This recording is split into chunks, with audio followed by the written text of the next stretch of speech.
अस्सलाम वालेकुम वरहमतुल्लाहि वबरकातुहू। मैं हूँ आपका अपना प्यारा दोस्त जुनैद सईद नदवी और आप देख रहे हैं बड़ा इंग्लिश चैनल, आपका अपना प्यारा चैनल जहाँ पर आप सीखते हैं इंग्लिश बिल्कुल फ्री। ठीक है, तो आज की इस वीडियो में हम बात करेंगे पार्सिंग के बारे में। ये वीडियो एक टेस्ट के तौर पर शूट की जा रही है, यानी हम जो पहले डिस्कस कर चुके हैं, पार्ट्स ऑफ स्पीच पढ़ चुके हैं, हम इसी तरह से हम काइंड्स ऑफ नाउन पढ़ चुके हैं। काइंड्स ऑफ नाउन को हमने बहुत अच्छे से डिस्कस किया था, फिर हमने जेंडर को पढ़ा, फिर उसके बाद प्रोनाउन को पढ़ा। प्रोनाउन की हमने देखा कि उसके 3 पर्सन होते हैं, first person, second person, third person. फिर हमने ये भी देखा कि एक पर्सन कभी वो हालत फ़ाइली में आता है, कभी हालत मफूली में और कभी हालत इजाफ़ी में, जिसको हम नॉमिनेटिव केस, ऑब्जेक्टिव केस और फिर पॉजिटिव केस बोलते हैं। तो ये वीडियो आज की टेस्ट के तौर पर है, हम आपसे कुछ क्वेश्चन करेंगे, कुछ डिस्कस करेंगे। तो हम आज देखते हैं कि आप कितना समझे हैं। देखिए आज की वीडियो का जो टॉपिक है, जो हेडिंग है, वो है पार्सिंग। पार्सिंग का मतलब होता है तरकीब। इसी को क्या बोलते हैं आप? इसी को बोलते हैं आप तरकीब। ठीक है, इसमें हम तरकीब को पढ़ेंगे, यानी जो कुछ हमने पढ़ा है क्या हम उसको अच्छे से समझ भी पा रहे हैं कि नहीं। मैं यहाँ पर एक सेंटेंस बोलता हूँ, फिर मैं आपसे क्वेश्चन करूँगा और क्वेश्चन करते हुए आपको साथ साथ आपको कमेंट करके बताना है। ठीक है, देखिए मैं एक यहाँ पर सेंटेंस लिखता हूँ। सेंटेंस है आपका जैसे कि नासिर बॉट अ कार। ठीक है ना, Nasir bought a car. Bought मतलब ख़रीदा। ये दरअसल ये बना है बाई से। बाई का मतलब होता है ख़रीदना। उसी की सेकंड फॉर्म यूज़ होती है, सेकंड फॉर्म और थर्ड फॉर्म आती है BOUGHT, बॉट। बॉट मीन्स ख़रीदा। तो Nasir bought a car, Nasir ने एक कार ख़रीदी। अब मुझे नासिर को और कार को दोनों को आपको मुझे पार्सिंग करके बतानी है, तरकीब करके बतानी है। चलिए मैं कोशिश करता हूँ, आप भी अपनी तरफ से कोशिश कीजिए। सबसे पहले हम देखते हैं नासिर इसमें क्या है। ठीक है ना, मेरे अकॉर्डिंग यहाँ पर नासिर सबसे पहले क्या है, नासिर ने एक कार ख़रीदी। तो सीधी सी बात है, नासिर यहाँ पर क्या बन गया है? आपका जवाब होगा यहाँ पर ये बन गया है आपका कि नॉमिनेटिव केस में है, यानी फाइल है, नॉमिनेटिव केस में है। जब नॉमिनेटिव केस में हो गया तो सीधी सी बात है क्या बन जाएगा? सब्जेक्ट बनेगा। तो सब्जेक्ट है कौन? नासिर। नॉमिनेटिव केस में यानी सब्जेक्ट है, सीधी सी बात है, बात एक ही हो गई है, ये बात एक ही है। नॉमिनेटिव केस में होने का मतलब है कि वो चीज़ सब्जेक्ट बन करके आ रही है। तो नासिर क्या है? नॉमिनेटिव केस में, यानी सब्जेक्ट हो गया है। दूसरा क्या है? ये सिंगुलर भी है। क्या है? ये सिंगुलर नाउन है। दूसरी बात है ये आपका प्रॉपर नाउन भी है। हमने पढ़ा था ना काइंड्स ऑफ नाउन में, काइंड्स ऑफ नाउन 5 तरह के होते हैं: proper noun, common noun, collective noun, material noun और एब्स्ट्रैक्ट नाउन। तो ये सिंगुलर भी है और ये प्रॉपर नाउन भी है। बात समझ में आ रही है? तो नासिर क्या है? ये नॉमिनेटिव केस में यानी सब्जेक्ट है, ये सिंगुलर भी है, ये प्रॉपर नाउन भी है। अब यहाँ पर ये देखेंगे कि क्या ये फेमिनिन जेंडर है, मुज़क्कर है कि मुअन्नस। आपका जवाब होगा कि ये मेस्कुलाइन जेंडर है,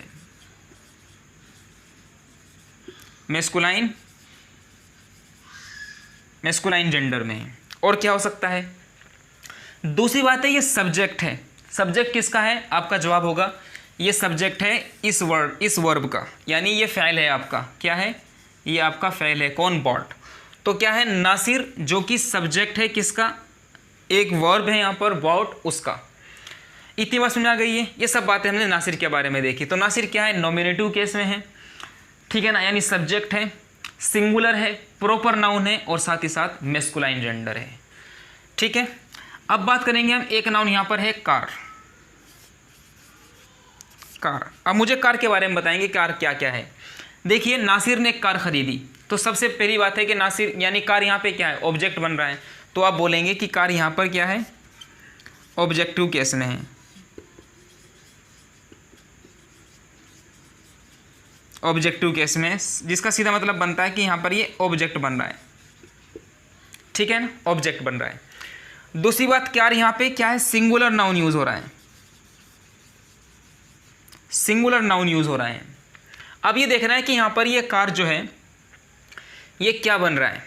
यानी सीधे तौर पर देखेंगे कि ये कॉमन नाउन है कि प्रॉपर नाउन है, तो आपका जवाब होगा कि ये कॉमन नाउन है।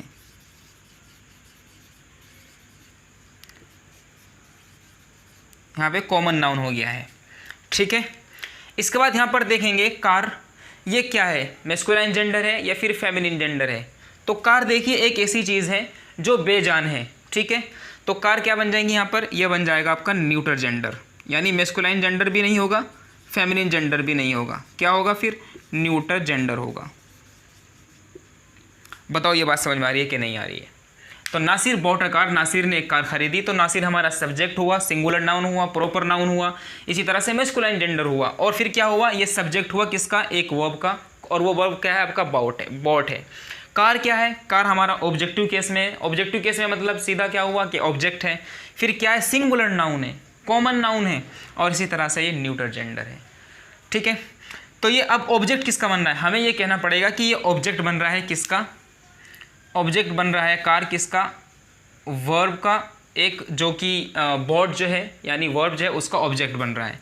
तो सब्जेक्ट ने क्या किया, एक कार को बॉट किया, कार को ख़रीदा, तो नासिर के ख़रीदने का इम्पैक्ट किस पर पड़ रहा है, कार पर पड़ रहा है। तो कार क्या बन गया है, ऑब्जेक्ट बन गया है। अब बात करेंगे यहाँ पर बॉट ये क्या है। देखिए हमने पहले भी डिस्कस किया था कि हम हर जो भी नाउन है, प्रोनाउन है, इन सभी की टाइप्स को डिस्कस करेंगे। हमें सिर्फ यहाँ पर क्या करना है आज के टाइम पर, आज की इस वीडियो में हमें वर्ब जो है, यानी नाउन के बाद प्रोनाउन आता है, एडजेक्टिव और वर्ब की टाइप्स को देखना है कि वर्ब कितने तरह के होते हैं। बेसिकली वर्ब दो तरह के होते हैं इंग्लिश में, अपने सेंस के हिसाब से। देखिए क्या है, एक तो वर्ब होगा ट्रांजिटिव वर्ब, एक होगा इंट्रांजिटिव वर्ब, जिसको हम बोलते हैं फ़ैल लाजिम और फ़ैल मुताद्दी। तो सीधी सी बात है कि ट्रांजिटिव वर्ब और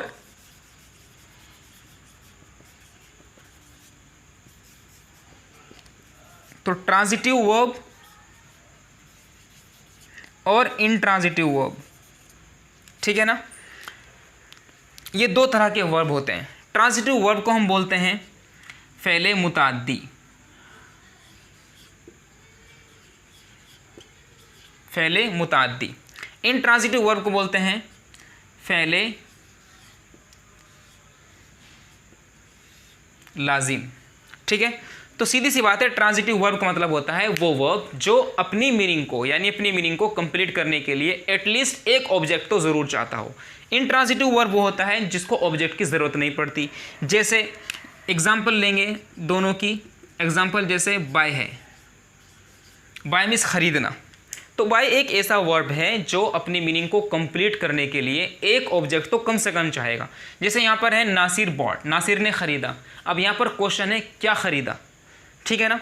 तो इसलिए बोल देंगे यहाँ पर कि बाय क्या बन गया है, एक यहाँ पर ट्रांजिटिव वर्ब यानी फ़ैल लाजिम, फ़ैल मुताद्दी हो गया है। तो नासिर ने ख़रीदा क्या, एक कार। तो क्या कार क्या बन गया है, बॉट का ऑब्जेक्ट बन गया है। तो बाय है यानी ख़रीदना।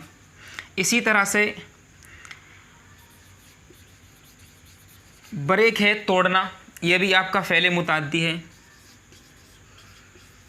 वॉश है धोना, ये सब क्या है जिसमें एक ऑब्जेक्ट की ज़रूरत पड़े, एटलीस्ट एक ऑब्जेक्ट की ज़रूरत पड़े, तो वही होता है आपका फ़ैल मुताद्दी यानी ट्रांजिटिव वर्ब। इंट्रांजिटिव वर्ब होता है फ़ैल लाजिम, और आप सब जानते हैं कि फ़ैल लाजिम से फ़ेल मजहूल नहीं बनता है। तो इसी तरह से इंग्लिश में भी है कि इंट्रांजिटिव वर्ब से हम पैसिव वॉइस नहीं बनाते हैं। बाद में जाकर के हम फ़ैल लाजिम को पढ़ेंगे, हम मजहूल को पढ़ेंगे, हम मारूफ को पढ़ेंगे, इन सब चीज़ों को डिस्कस करेंगे। तो फ़ैल लाजिम इंट्रांजिटिव वर्ब वो वर्ब होता है जिसको अपने मीनिंग कंप्लीट करने के लिए ऑब्जेक्ट की ज़रूरत नहीं पड़ती है। जैसे एग्जाम्पल लेंगे दोनों, जैसे स्लीप सोना, नामा या नामू सोना। तो यहाँ पर क्या है कि इंट्रांजिटिव वर्ब है जिसको क्या है अपनी मीनिंग कंप्लीट करने के लिए एक ऑब्जेक्ट की ज़रूरत नहीं पड़ती। स्लीप ही स्लेप्ट, वो सो गया, यहाँ पर ऑब्जेक्ट की ज़रूरत नहीं है। इसी तरह से है आपका गो मीन्स जाना, ही वेंट वो गया, यहाँ पर ऑब्जेक्ट की ज़रूरत बिल्कुल नहीं है। और भी यहाँ पर बहुत सारे वर्ड्स हो सकते हैं, जैसे कम है, सिट है, लाफ मीन्स हंसना है, स्टैंड है, एट्सेट्रा। स्टैंड, ये सब क्या है, जितने भी वर्ब हैं, स्लीप, गो, कम, सिट, लाफ, स्टैंड, ये सब के सब क्या है, ये हैं आपके इंट्रांजिटिव वर्ब। तो वर्ब दो तरह के होते हैं, ट्रांजिटिव वर्ब, इंट्रांजिटिव वर्ब। तो ये अच्छे से समझ गए हम, यानी फ़ेल मुतअद्दी और फ़ेल लाजिम। ठीक है, तो ये एक टेस्ट के तौर पर एक वीडियो शूट की गई थी। कैसी लगी ये वीडियो आप प्लीज़ हमें कमेंट ज़रूर करिए। कमेंट करना इसलिए ज़रूरी है ताकि हम आपको जज कर सकें, आपको एग्जामाइन कर सकें कि आप चीज़ों को कितना समझ पा रहे हैं, कितनी चीज़ें आपसे छूट रही हैं, कितनी चीज़ें आपकी स्टडी का, आपकी स्किल का, आपके डेवलपमेंट का हिस्सा बनती जा रही हैं। ठीक है ना, हम मिलेंगे फिर एक खूबसूरत वीडियो के साथ। तब तक के लिए आप हमारी इस वीडियो को लाइक करिए, शेयर करिए अपने दोस्तों के बीच, अपने रिलेटिव्स के बीच, और साथ ही साथ आपके अपने प्यारे चैनल बड़ा इंग्लिश चैनल को सब्सक्राइब करके आप बेल आइकन ज़रूर दबा दीजिए। हम मिलेंगे फिर इंशाल्लाह। ठीक है, अस्सलाम वालेकुम व रहमतुल्लाहि व बरकातहू।